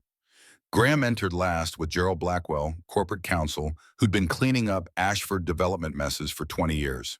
Her father looked older than Victoria remembered, new lines around his mouth, gray more prominent in hair that had always been distinguished rather than aged. He saw her sitting there and his expression went carefully blank. The shut-down Victoria recognized from every confrontation in her childhood that had gotten too emotional for his comfort. The conference room held a table large enough for 8 windows overlooking the financial district, where towers of glass reflected each other in infinite regression. Eleanor took the head, positioning herself as the authority figure. Marcus and Victoria sat on one side, Graham and Gerald on the other, physical alignment making allegiances unmistakable. Gerald opened with the kind of dismissive professionalism that probably worked on people who weren't sure of their position. My client is prepared to offer $75,000 to settle this matter quietly and completely. Full release of all claims, confidential agreement, no admission of wrongdoing. Eleanor didn't even pretend to consider it. $150,000, given the fraud, retaliation, and systematic blacklisting documented in your own internal emails. Non-negotiable. My client won't go higher. Gerald's certainty wavered slightly when Eleanor slid 3 pages across the table, printouts of the most damning emails with relevant sections highlighted. Then we'll see you in court, where our exposure assessment suggests 300,000 to 500,000 plus punitive damages. Eleanor's voice carried the absolute confidence of someone holding better cards, plus federal regulatory attention to your OSHA violations and cover-up, plus media coverage of how you protected drunk employees while destroying heroes. Your call, counselor. Gerald pulled Graham aside for whispered consultation, intense enough that Victoria could see her father's jaw working. Marcus sat motionless beside her, watching the men who'd destroyed his life squirm under scrutiny they'd avoided for 4 years. Graham returned to the table, expression carved from granite. $125,000. Final offer. Marcus spoke for the first time, voice level and cold. You don't remember me, do you? Graham actually looked at him, then really looked, and Victoria watched her father search his memory for significance. Should I, November 2021, crane accident at the South End development site. I pushed Ethan Walsh out of the way when your nephew Jake's cable came loose because Jake was drunk operating heavy machinery. You fired me 3 weeks after my wife died during our daughter's heart surgery. You told people I was difficult and dangerous so nobody else would hire me. You destroyed 4 years of my life to protect someone else's nephew. Marcus leaned forward slightly. So no, you don't remember me, because I was never important enough for you to remember. The silence stretched until Graham broke it with defensive anger. That was a business decision. We had liability to manage. You had a choice. Marcus's voice never rose, which somehow made it cut deeper. Jake Morrison or me, your VP's comfort or doing what's right. You chose wrong. One employee against 200 others who depend on this company staying profitable. Graham's old arguments sounded hollow in this conference room, confronted with actual consequences. I made a business decision that protected the greater good. The greater good didn't include my daughter having medical care, didn't include me being able to work in my profession, didn't include anything except protecting powerful people from accountability. Marcus stood, Eleanor's hand on his arm, barely restraining him. Keep your $125,000. I'll see you in court. Wait. Gerald's composure finally cracked. What do you want? Marcus looked at Graham directly. $150,000. And a public apology. Admission that the termination was handled improperly and I acted appropriately in preventing injury. Gerald started to object. That's an admission of liability. I don't care about your liability. Marcus's voice carried 4 years of compressed rage finally finding release. I care that somewhere in your company records someone admits I did nothing wrong, that the next person this happens to has precedent showing they can fight back and win, that my daughter can read about this someday and know her father wasn't fired for being a screw-up, he was fired for doing the right thing. Graham's face had gone dangerously red. I will not issue a public apology. That's not happening. Then we're done here. Marcus turned toward the door. Victoria stood before she'd consciously decided to speak. If he won't apologize, I will. Everyone froze. Graham stared at his daughter like she'd materialized from another dimension. What, on behalf of Ashford Development, on behalf of my family, on behalf of myself? Victoria's voice came steady despite her hands shaking beneath the table. What happened to Marcus was wrong. The termination was unjust. His conduct was heroic, not irresponsible. And I will state all of this publicly with my name attached in any form he chooses. You don't have authority to speak for the company. Graham's words came through clenched teeth. I have authority to speak the truth, and I have a platform whether you like it or not. Victoria met Marcus's eyes. If my father won't do what's right, I will. Marcus studied her face, reading sincerity or manipulation or something between. Then to Graham, your daughter seems to have more integrity than you do. Interesting family dynamic. Graham stood abruptly, chair scraping. Victoria, we need to talk. Privately. No. Victoria remained seated. Anything you want to say, you can say in front of everyone here. I'm done with private conversations where you convince me protecting the family reputation matters more than protecting people. Her father's composure shattered completely, volume rising for the first time in Victoria's memory of him. You're destroying everything I built. This company, our name, our position in this city, all of it damaged because you decided to play hero for some ex-employee who can't accept responsibility for his own failures. Marcus Brennan saved someone's life. Victoria stood now, meeting her father's height. You punished him for it. That's not my failure or his. It's yours. And if admitting that destroys what you built, maybe what you built deserved destroying. The words hung in air-conditioned silence, changing something fundamental between father and daughter that couldn't be unchanged. Graham looked at her like she was a stranger, and Victoria looked back at a man she'd loved her whole life and suddenly couldn't respect. Gerald intervened with desperate professionalism. Perhaps we should take a brief recess. Let emotions settle before making final decisions. No recess. Eleanor's voice cut through. My client has a daughter who needs surgery in 6 days. We resolve this now or we're walking out that door and you're reading about this lawsuit in every publication that covers Boston business. Your choice takes 30 seconds. Graham sank back into his chair, defeat visible in the slope of his shoulders. 150,000. Statement on the company website acknowledging the termination was handled improperly. No admission of specific fault, no acceptance of liability, just acknowledgement of error in process. Take it or leave it. Marcus looked at Eleanor, who gave the smallest nod. It wasn't everything they'd wanted, but it was more than Graham had ever given anyone he'd wronged. Deal. But the statement goes up today, stays up permanently, and includes specific language that I acted appropriately in preventing injury. Fine. Graham wouldn't meet anyone's eyes. Gerald will draft language for your attorney's approval. Eleanor produced settlement documents already prepared for multiple scenarios, the efficiency of someone who had done this before. Both sides signed, Gerald and Eleanor, notarizing the whole transaction completed in 15 minutes of tense silence. When it finished, Marcus stood and extended his hand to Graham. Thank you for finally doing the right thing, even if it took a lawsuit to make it happen. Graham didn't take the hand, just process the payment and get out of my life. Marcus lowered his hand without apparent offense. Already gone. He turned to Victoria, expression unreadable. Thank you for testifying, for standing up to him, for everything. I didn't do it for thanks. Victoria felt tears threatening and fought them back. I did it because it was right. Still, takes courage to choose strangers over family. Marcus's voice softened minimally. Not many people have that. He left with Eleanor, presumably to review final documents and process payment transfers. Graham and Gerald gathered their materials in furious silence, her father's movements sharp with controlled rage. Victoria waited until they reached the door. Dad. Graham paused but didn't turn around. I'm sorry it came to this, but I'm not sorry for what I did. He left without responding, Gerald trailing behind like apologetic shadow.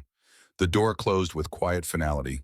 Conference room suddenly empty, except for Victoria and furniture that had witnessed the end of her relationship with her father.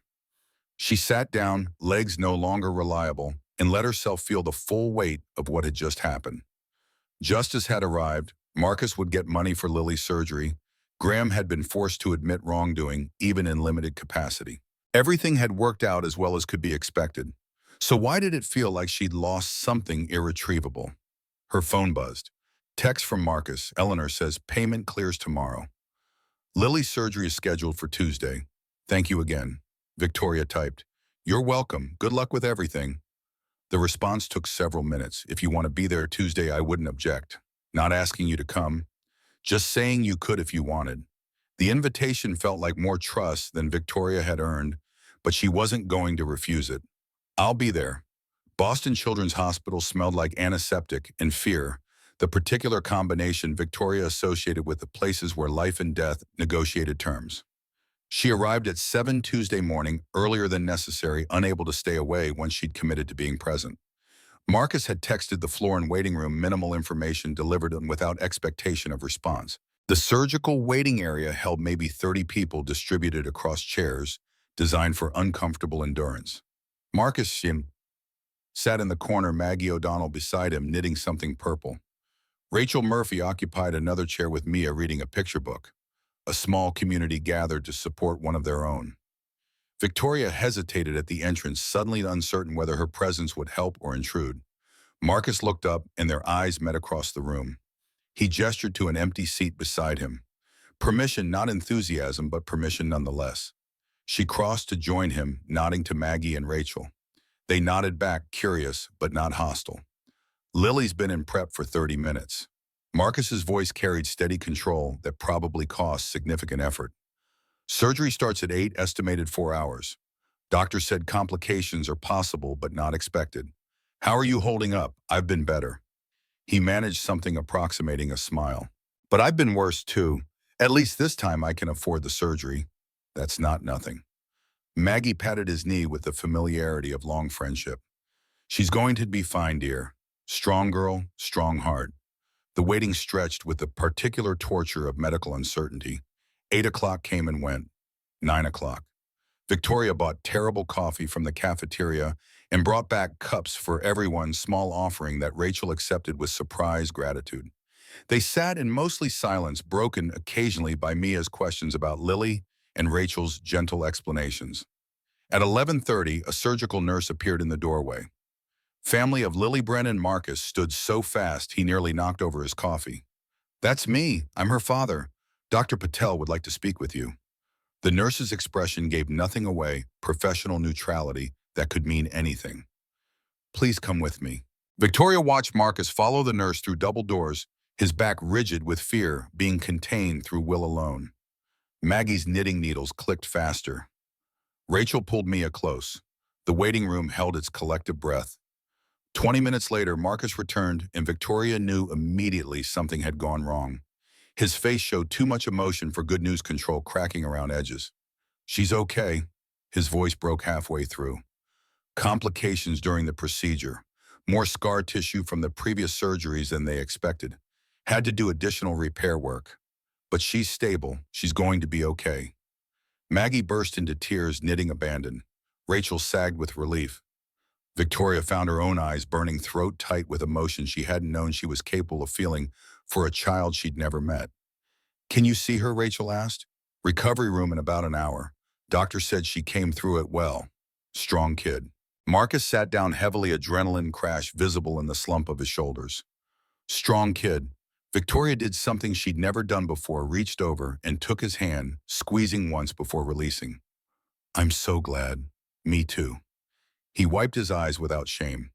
God, me too. They waited another hour in silence, less fraught than before, tension replaced by exhausted relief. When the nurse finally came to bring Marcus back, he paused at the doorway. You want to meet her? Victoria's heart stuttered. I don't want to intrude. You are not intruding. I'm inviting you. Marcus gestured toward the double doors. Come on. The recovery room was all beeping machines and hushed voices, nurses moving between beds with practiced efficiency. Lily occupied a space near the window. Small body nearly lost in hospital equipment, but her eyes were open and tracking movement. Daddy. Her voice came hoarse from intubation, but unmistakably glad. Hey, sweetheart. Marcus took her hand, carefully mindful of IV lines. You did great. Doctor says you're going to be just fine. Lily's gaze found Victoria standing awkwardly behind Marcus. Who's that? That's Victoria. She's She's a friend. Marcus's hesitation before the word made it more meaningful. She wanted to meet you. Hi, Lily. Victoria stepped closer, keeping her voice gentle. I'm glad you're okay. Did you bring the purple elephant? Lily's question came with the directness of children who hadn't learned social filtering yet. What purple elephant from the store? The one I wanted. Daddy said not today, but maybe someday. Lily's eyes were already drooping, medication pulling her under. Is it someday yet? Victoria looked at Marcus, who shrugged with the exhaustion of someone beyond caring about pride. Yeah, I think it's someday. I'll bring it tomorrow. Okay. Okay. Lily smiled, genuine pleasure visible even through post-surgical haze. Thank you, friend Victoria. She drifted back to sleep, monitors beeping steady reassurance. Marcus stood watching her breathe for a long moment before turning to Victoria. You don't have to buy her anything. I want to. Victoria surprised herself with how much she meant it. She asked for it, she deserves it, and I'd like to give it to her, if that's okay with you. Marcus studied her face, reading motivations or sincerity or something. Finally, okay, thank you. They left the recovery room together, footsteps echoing in hospital hallways built for urgency and grief. Outside the entrance, Boston morning had turned to afternoon sun, breaking through November clouds and temporary brightness. Thank you for being here. Marcus stopped at the curb where Victoria's Mercedes waited in visitor parking. Didn't expect you to come, but it helped having you there. I'm glad I could be here. Victoria pulled out her keys, suddenly uncertain how to end this interaction. Marcus, I know I can't undo what my father did to you, but I'm trying to do better, to be better. I hope you can see that. I do see it. He met her eyes directly. You could have written a check and walked away. Instead, you lost your trust fund and your father's respect standing up for someone you didn't know. That means something. Does it mean you trust me? Marcus smiled, tired but genuine. It means I'm starting to. Trust has to be earned slowly by people who have been burned. But you're earning it. Keep going. He walked back into the hospital, presumably to sit with Lily while she slept. Victoria got in her car and sat for a moment before starting the engine, letting herself feel the strange lightness in her chest that might have been hope or might have been the beginning of actual friendship. She'd lost her father and her inheritance and the life she'd built on foundations of privilege and ignorance.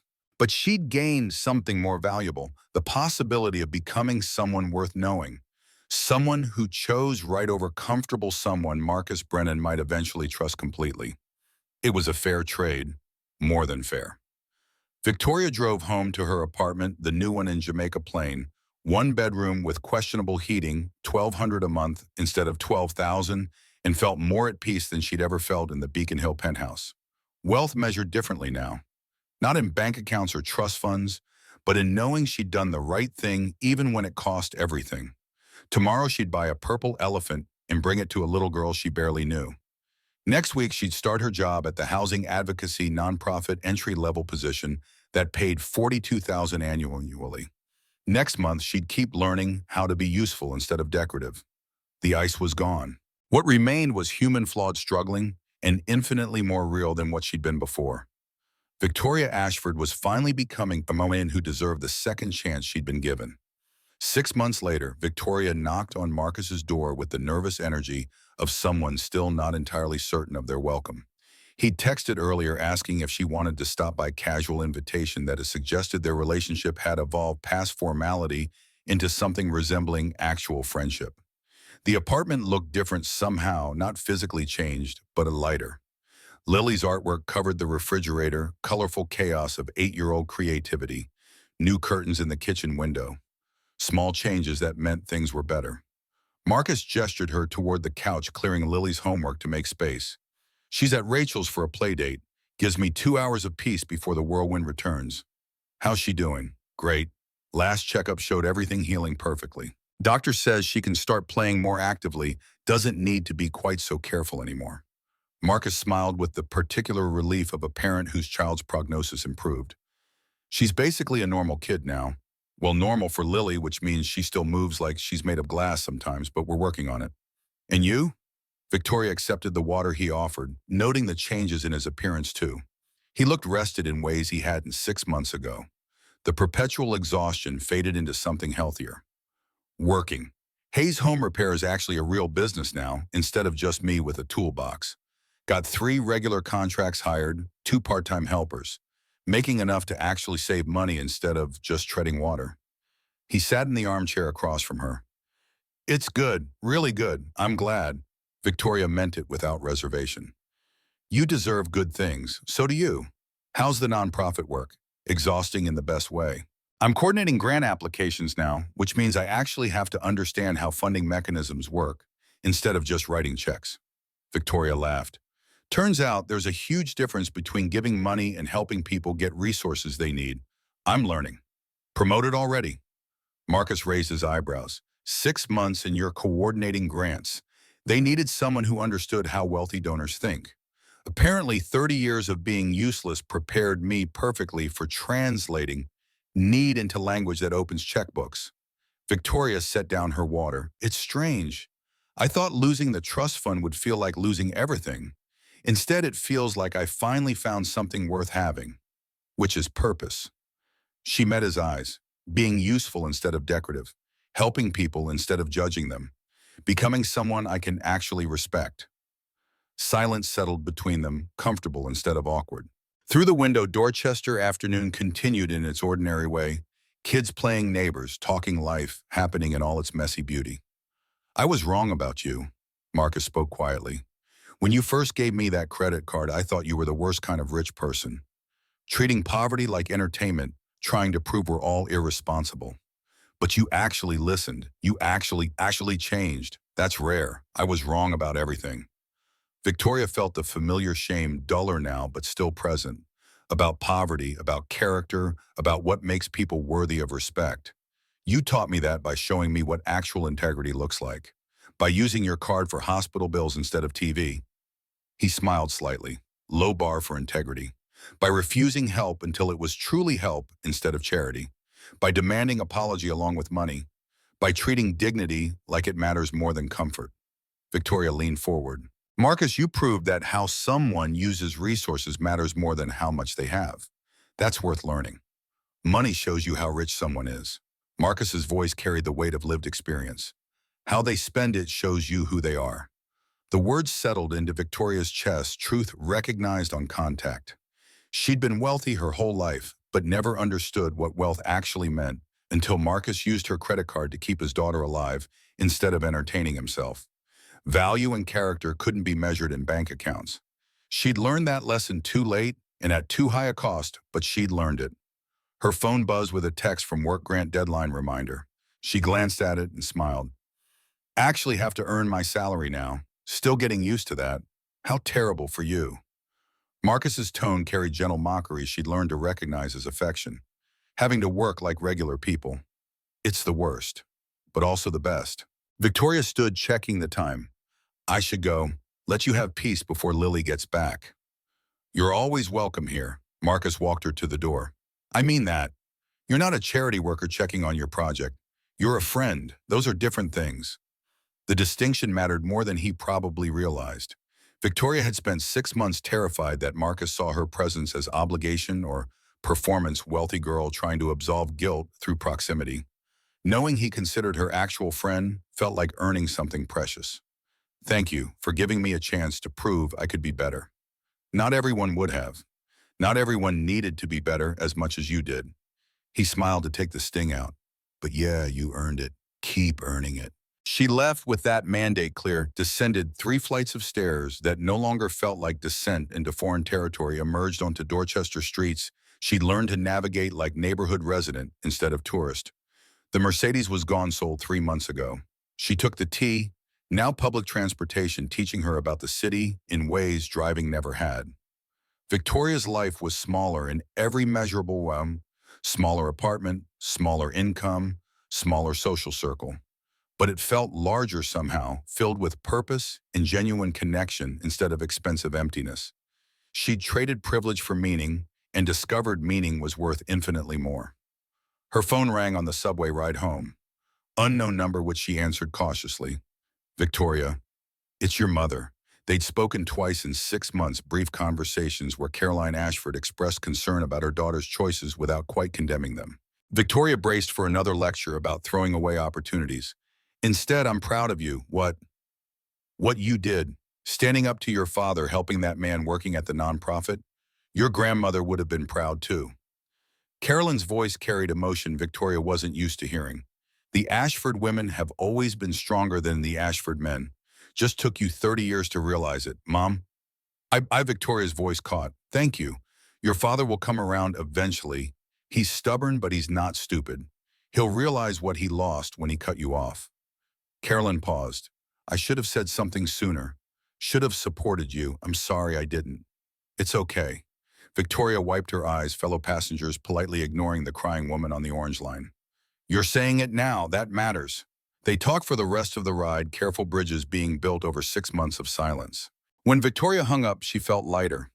Another relationship tentatively healing. Not everything she'd broken was irreparable.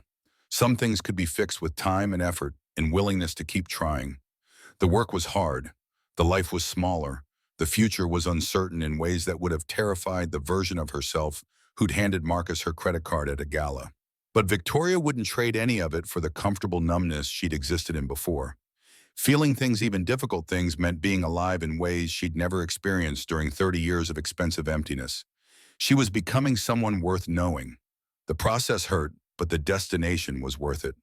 2 years after the night at the gala, Victoria stood on a small stage in a Jamaica Plain community center, looking out at 100 faces gathered for the ribbon-cutting ceremony. The Hayes Housing Initiative had grown from idea to reality in 24 months, nonprofit dedicated to helping families facing medical debt stay housed through crisis. 47 families assisted so far with funding secured for significant expansion. The name had been Marcus's suggestion, or rather his insistence that Victoria not name it after herself. If you're naming it after anyone, name it after someone who actually lived through housing insecurity. Victoria had agreed immediately, understanding that symbolic gestures mattered less than actual impact. Marcus and Lily sat in the front row, the girl now 10 and healthy, moving with normal childhood energy instead of cardiac patient caution. Maggie O'Donnell sat beside them, knitting something orange. Rachel Murphy wrangled Mia in the row behind. Patty Sullivan had closed the pub for the afternoon to attend. The community that had supported Marcus through his worst years had turned out to celebrate his success. And in the back row alone sat Graham Ashford. Victoria had not invited her father, hadn't spoken to him in 2 years beyond lawyers handling trust fund dissolution and inheritance restructuring. Seeing him here made her hands shake against the podium, old fear and old anger mixing into something she couldn't quite name. She forced her attention back to the speech, to the words she'd prepared about housing insecurity and medical debt and the systems that crush people who deserve better. Good morning. Thank you all for being here to celebrate the Hayes Housing Initiative's official opening. 2 years ago, I thought I understood poverty. I was completely, devastatingly wrong.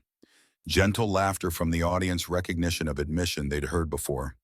A man taught me that understanding requires listening. That judgment should wait until you've walked the path yourself. That character can't be measured by bank accounts or social position. She looked at Marcus, who nodded slightly. That man is Marcus Brennan, and this initiative exists because he showed me what integrity actually looks like. More about the organization, about funding sources, about families already helped. Victoria kept it brief, knowing speeches mattered less than actions. The ribbon cutting itself took seconds, ceremonial scissors slicing through red ribbon while cameras flashed and people applauded. Afterward, during the reception, Graham approached slowly, like someone walking into uncertain territory. Victoria. Her father looked older. Gray, more prominent shoulders, less squared. That was a good speech. Thank you for coming. Victoria kept her voice neutral, unsure what this conversation was building toward. Graham gestured toward the initiative information displayed on tables. You've done impressive work here. 47 families in 2 years is significant impact for a startup nonprofit. We had good initial funding and strong community support. The words came professionally, the distance between them thick enough to touch. Her father hesitated, vulnerability visible in the pause. I was wrong. About Marcus Brennan, about the termination, about how I treated you when you confronted me. I made decisions that protected my pride instead of protecting what was right. The apology landed like earthquake, rearranging Victoria's understanding of what was possible. Her father admitting wrongdoing was something she'd never expected to witness. I'm glad you can see that now. Took me 2 years. Graham managed something approximating a smile. Stubbornness runs in the family. But your mother pointed out that I was losing my daughter over pride, and that's a trade no father should make. He paused. I'm sorry, Victoria, for all of it. Victoria felt tears threatening but held them back through effort. Thank you. That means more than you probably realize. I know I can't undo what I did. To Marcus, to you, to our relationship. But I'm trying to do better. Ashford Development has new safety protocols, new whistleblower protections, independent review of termination decisions. Graham's voice carried genuine remorse. Can't fix the past, but maybe I can prevent the same thing happening to someone else. That's good. Real change instead of just words. Victoria swallowed hard. I'm glad. They stood in awkward silence until Graham spoke again. Any chance your old man could take you to dinner sometime? Start rebuilding what I broke? I'd like that. Victoria surprised herself with how much she meant it. But Dad, I'm not coming back to the trust fund or the old life. This is who I am now. The nonprofit work, the small apartment, the friendships with people you probably wouldn't have let in our house 2 years ago. This is my life, I know, and I'm proud of you for it. Graham's voice cracked slightly. More proud than I ever was when you were just attending galas and spending money. You found purpose. That's worth more than any inheritance I could give you. Marcus approached before Victoria could respond, Lily trailing behind him. Excuse me, Mr. Ashford. Could I speak with you briefly? Graham straightened, tension visible. Of course, I wanted to say thank you. Marcus extended his hand. The settlement changed my life, Lily's life. What you paid couldn't fix the past, but it secured our future. And the statement on your company website acknowledging the error meant something to me. Still does. Graham took the offered hand, shaking it with visible emotion. I'm sorry for what happened, for how long it took me to do the right thing, for all of it. Apologies matter. Marcus's voice carried the weight of experience. But actions matter more. I hear you changed company policies. That's the kind of action that protects the next person. Lily tugged her father's sleeve. Daddy, can I go play with Mia? Sure, sweetheart. Marcus watched her run off, then turned back to Graham. She's 10, healthy, active, living a normal childhood because the settlement paid for surgery and medications and follow-up care. That's what your money actually bought. Not absolution, but a future. Thought you should know. Thank you for telling me. Graham's composure wavered. I'm glad she's well. After Marcus left to supervise children, Graham turned to Victoria. He's a better man than I gave him credit for. Hell, he's a better man than I am. He is. But you're trying to be better. That counts for something. Victoria touched her father's arm briefly. We're all trying to be better. That's what growth looks like. The reception continued around them, community celebrating initiative that would help families avoid the crisis Marcus had survived. Victoria watched Lily play with other children, moving without the careful deliberation that had defined her first 8 years. Watched Marcus talk with Patty, the easy friendship of men who'd supported each other through hard times. Watched her father standing awkwardly at the edges trying to find his place in a world he'd never bothered understanding before. Money shows you how rich someone is. How they spend it shows you who they are. Marcus's words from months ago embedded in her memory like fundamental truth. Victoria had been rich her whole life, but understood wealth only in the last 2 years. Real wealth wasn't trust funds or penthouses or platinum credit cards. It was purpose connection, the knowledge that your existence helped others instead of just taking up space. She'd traded financial security for moral clarity, and discovered clarity was worth infinitely more. The Hayes Housing Initiative would help hundreds of families over the coming years, preventing medical debt from destroying housing security the way it nearly destroyed Marcus. That mattered more than anything Victoria had accomplished in 30 years of expensive uselessness. She'd given a stranger her credit card as a social experiment, expecting to prove people like him wasted resources on frivolous things. Instead, Marcus had proven that character couldn't be measured by bank accounts, that how someone spent mattered infinitely more than how much they had. That dignity and integrity existed independent of wealth. The lesson had cost Victoria everything comfortable about her old life. But it had given her something invaluable, the chance to become someone worth respecting, someone who chose right over easy, someone Marcus Brennan considered a genuine friend. Marcus approached as the crowd began thinning, Lily holding his hand. We're heading out. Long day for this one. Thank you for coming. For everything. Victoria knelt to Lily's level. How's the purple elephant perfect? Lily's grin showed missing tooth. She sleeps with me every night. Thank you again, friend Victoria. The designation still made Victoria's chest tight, friend Victoria. Not charity worker Victoria or rich lady Victoria, just friend. After they left, Victoria helped volunteers clean up breaking down tables and packing away leftover food. Her father stayed to help, awkward but trying, the two of them working in companionable silence towards something resembling reconciliation. Outside, November evening settled over Jamaica Plain with the particular chill that announced winter's approach. Victoria locked the community center doors and stood on the steps looking at the neighborhood she'd learned to call home. So different from Beacon Hill, so much more real. Her phone buzzed. Text from Marcus relayed, wanted me to tell you the purple elephant says thank you too. Also dinner next week. My place, nothing fancy, just wanted to say thanks properly. Victoria smiled, typing back, I'd like that very much. The reply came quick. Good. See you then, friend. Friend. The word that meant more than any title she'd held before, more than any inheritance she'd given up. Victoria Ashford had spent 30 years being wealthy and 2 years learning what actually mattered. The education had cost everything and been worth every penny. She walked toward the tea station, heading home to her small apartment with questionable heating, and felt more at peace than she'd ever felt in the Beacon Hill penthouse. The ice had melted years ago. What remained was human, flawed, purposeful, and finally genuinely alive. Sometimes the strongest thing a person could do was accept help, not because they were weak, but because they loved something more than their own pride. Marcus had taught her that, and Victoria had learned that wealth meant nothing if you spent it protecting comfort instead of pursuing justice. The city lights came on as darkness fell, Boston settling into evening routine. Somewhere in Dorchester, a father read his daughter stories about courage and perseverance. Somewhere in Beacon Hill, a man examined his conscience and found it wanting. And somewhere between those two worlds, a woman who'd lost everything superficial discovered she'd gained everything that mattered. The experiment had proven exactly the opposite of what Victoria intended. But that was fine. Being wrong had been the best thing that ever happened to her. She smiled into the November wind and headed home.